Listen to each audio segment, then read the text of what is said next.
नमस्कार, कुरुक्षेत्र भूमि news channel को देख रहे सभी दर्शकों का स्वागत है। आज कुरुक्षेत्र भूमि पहुंचा है करनाल डिस्ट्रिक्ट हल्का गोरोंडा और गांव गुड्डा में। यहां हमारे साथ खास मुलाकात में भावी सरपंच सोमपाल जी, इनसे हम जानकारी लेंगे कि इनका राजनीतिक में आने का क्या मेन उद्देश्य है। तो आइए सर से जानकारी लेंगे। सर नमस्कार। सबसे पहले मेरी राम राम।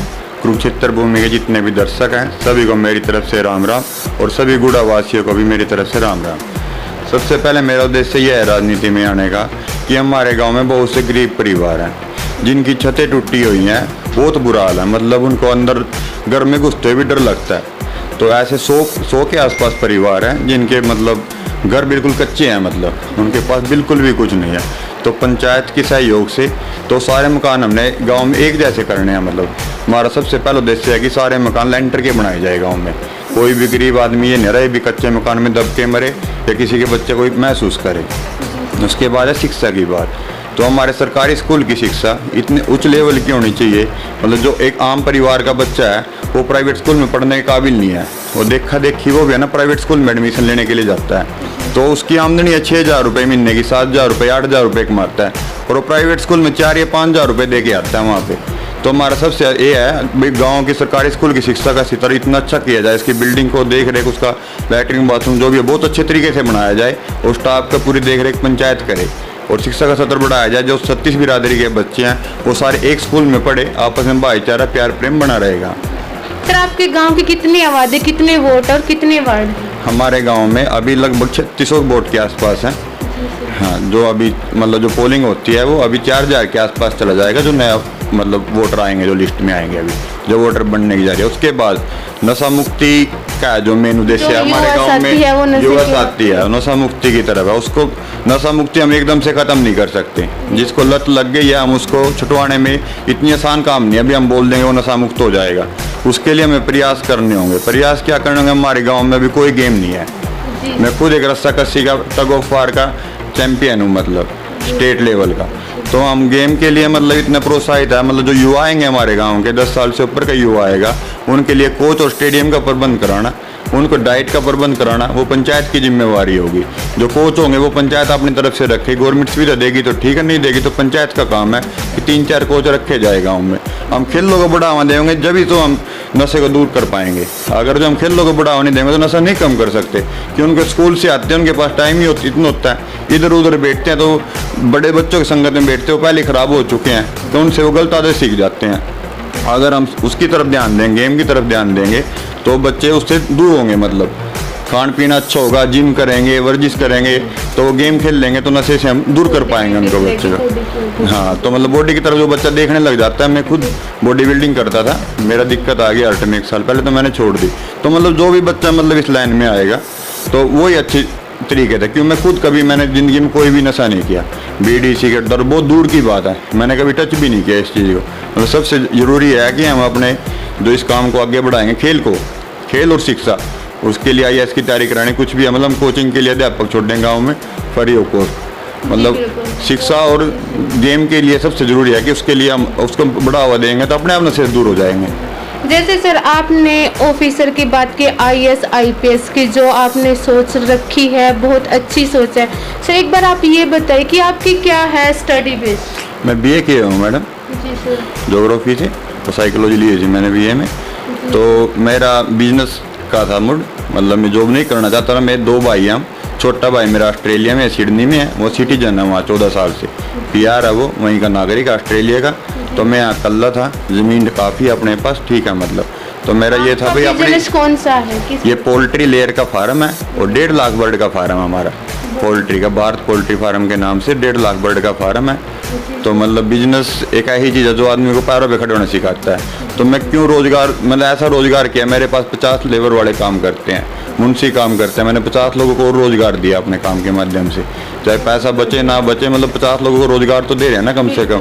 50 लोग मेरे 50 परिवार खाना मतलब अच्छा खा रहे हैं मेरी वजह से, ये रह भी रहे हैं, उनको अच्छी सुविधा देते हैं। मतलब सर जैसे आपने युवा साथियों के बारे में बताया, खेल के प्रति बताया है, तो सर हम बात करें लड़कियों की, जैसे बेटी बचाओ बेटी पढ़ाओ गवर्नमेंट का नारा, तो आपकी क्या सोच है? लड़कियां आत्मनिर्भर बने और वो किसी भी समस्याओं का सामना ना करना पड़े, तो आप अपने गांव में ऐसी कौन सी मुहिमें लागू करना चाहते हैं? हमारे गांव की लड़कियां मतलब यहाँ किसी प्रकार का किसी भी लड़की को भेदभाव नहीं किया जाता। हमारी तरफ से पहले भी घोषणा है, अगर कोई भी लड़की किसी भी रूप से सक्षम नहीं है, पढ़ाई के लिए उसको पैसे की जरूरत है, कहीं जाने के लिए जरूरत है, बस किराया गाड़ी जो भी जरूरत है उसको, हम उसकी सुविधा देने के लिए हम पूरे तत्पर हैं। चाहे हम सरपंच पद पे भी नहीं भी थे और इलेक्शन लड़ने वाले, उससे पहले भी घोषणा की हुई है, अगर किसी बच्चे को गेम में या शिक्षा में कहीं भी हमारी जरूरत पड़ती है इस गाँव में, कहीं भी किसी भी तरीके से, उसको हम पूरी मदद देने के लिए तैयार हैं हर प्रकार से।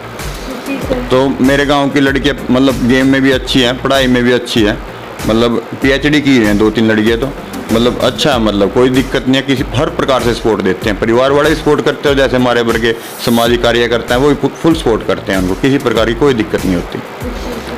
तो जैसे आपके गांव में गरीब लोग भी हो गए, हैंडीकैप भी है, विधवा लेडीज, बूढ़ा पेंशन होते हैं, कई CSC वाले उनको टाइम पे नहीं देते, उनको प्रॉब्लम का सामना करना पड़ता है, तो आप सत्ता में आ जाते हो तो आप उनकी किस प्रकार से सहायता कर सकते हो? वो सत्ता में आने से पहले भी हम इस प्रकार पे पूरा ध्यान रखते हैं, जैसे गांव-गांव घूमते हैं, अगर किसी को कोई समस्या होती है तो हमारे सामने रखते हैं, तुरंत हम उसके कागज लेके उसका हम अपने तरीके से अपने आप उसका काम करवा के लाते हैं।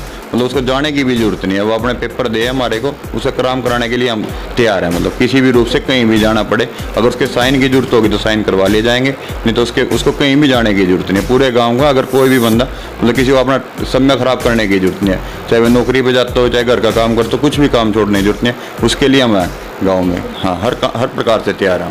सर, जैसे आपने विकास की बात की है, अगर हम बात करें स्वास्थ्य की, तो जैसे सर जल ही जीवन है और पर्यावरण भी जरूरी, तो आप जल का किस प्रकार बचाव कर सकते हो और पर्यावरण का, और अपने देशवासियों को, प्रदेशवासियों, ग्रामवासियों को किस प्रकार संदेश देना चाहोगे कि अपना कल ही जीवन है? जल के ऊपर हमने पुराने सरपंच से बात की, सरपंच साहब ने कहा कोई दिक्कत नहीं भाई साहब, आपको जैसा ठीक लगता हो कि गांव में 100 कनेक्शन ऐसे थे जो फ्री चलते रहते थे। हमने सरपंच साहब को बोला, हमारा सरपंच साहब बहुत ही अच्छा आदमी था, बहुत ही उसने अच्छे काम किए गांव में, और उसने बोला कोई दिक्कत नहीं है सोमवार, जैसे तुम्हें ठीक लगे करा लो। तो हमने 100 गेट वाल लगाए जो फ्री चलते थे, बिल्कुल वो है ना, उनको कोई बंद करने वाला नहीं होता, तो वो नाड़ी में टुंटी आती थी, अपने आप ही चलते रहते थे कनेक्शन, तो सभी को बंद कराया। फिर उसके JIC संस्था है, गरोंडा में है वो संस्था, उसका प्रोग्राम स्कूल में रखवाया JIC संस्था का, बोला भी तुम आओ और हमारे बच्चों को भी बताओ, जो नई युवा पीढ़ी है भी कैसे जल बचाया जा सकता है। जल की समस्या एक बहुत गंभीर समस्या है, तो उसके ऊपर पूरे गांव में प्रोग्राम रखवाया, गांव को इकट्ठा किया और सबको उसके बारे में तो अच्छी तरह से बताया गया विस्तार से, जल बिना तो कुछ भी नहीं है, जल है तो जीवन है। तो उसके बारे में संक्षेप से पूरे गाँव को दिखाया गया, गाँव में रैली निकाली गई, मतलब जागरूकता रैली निकाली गई पूरे गांव में, जल के ऊपर भी जल ही जीवन है। उसके लिए मतलब पहले भी हमने बहुत प्रयास किए हैं जल को बचाने के लिए। सर, जैसे आप एजुकेटेड पर्सन हो, तो सर एक बार ये बताइए कि जो वोट देने का अधिकार हमें किसने दिया था, और वोट डालने का अधिकार हमें भीमराव अंबेडकर जी ने दिया था, 1935 में दिया था, आर्टिकल 25 में। देखिए, आज कुरुक्षेत्र भूमि न्यूज पहुंचा था करनाल डिस्ट्रिक्ट हल्का घरोंडा गांव गुड्डा में, तो हमारे बीच खास मुलाकात में थे भावी सरपंच सोमपाल जी। इनकी स्पोर्ट्स के प्रति, युवाओं के प्रति, महिलाओं को, बुजुर्गों के प्रति अच्छी सोच है, और इनकी कोशिश रहेगी जब इनके ग्रामवासी इनको सत्ता में आने का मौका देते हैं तो अपने गांव की हर समस्या का, हर तरह का सहयोग अपने गांववासियों को देना चाहेंगे। तो बने रहे कुरुक्षेत्र भूमि न्यूज में।